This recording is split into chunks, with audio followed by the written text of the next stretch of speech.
Hey fellow gamers! Today I'm diving into the world of Match Factory, the gaming app that's got everyone buzzing.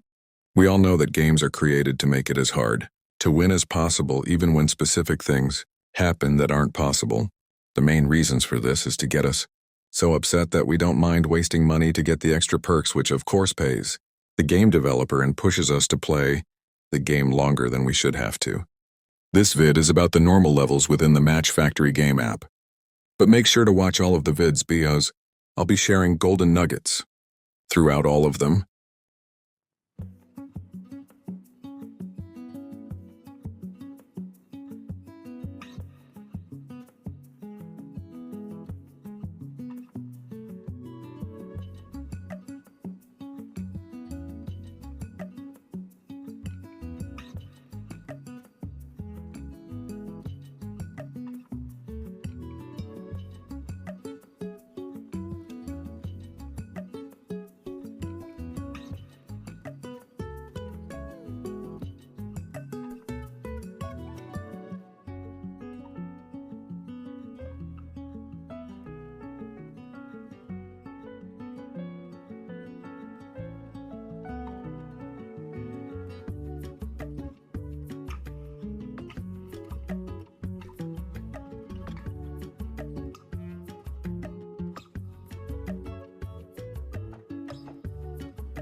I've learned of some tricks to pass these levels quicker than when I started playing the game. I haven't had to use lives or ask for lives for months. I used to not be able to hold on to any coins, and now I'm increasing my balance over time. But there's a way around their nonsense. I'll share as much of what I've learned in a few short vids relating to each of the 4 different levels. One key thing to remember for all levels is to, at least with iPhone users, double-click the home button twice to see the game. This stops the timer and you can see where the items are at. This is the biggest key to winning most, if not all of the levels. When you use the fan item, do the same thing after pausing the game.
Normal levels used to be easier, but I think some of the recent updates changed this, trying to make it harder to win.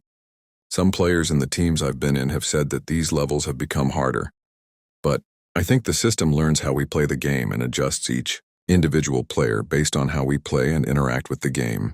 I don't waste my money on these gaming apps, because eventually they'll create new ways to annoy us into paying. Basically, they're hoping that we get worn down so much that we just give up and pay them for the extra perks. At the same time, this game isn't as bad as some other phone gaming apps like Royal Match. There's a point where they make it impossible to win without paying for the very items needed to move on.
I've noticed that people who say that they frequently pay for the extra perks can't win anymore when they stop paying. I noticed that around the time that I reached the 5,000 to 7,000 level area is when I started to win easily because I stopped trying so hard to win and started playing their secret game that's used against us better than their system did. By continuing to pay some of these game developers, you're only feeding the beast. They just find ways to take money from us. Keep your eyes peeled for my next vids, where I'll spill the beans on how to conquer the other levels in Match Factory. Until next time, happy gaming.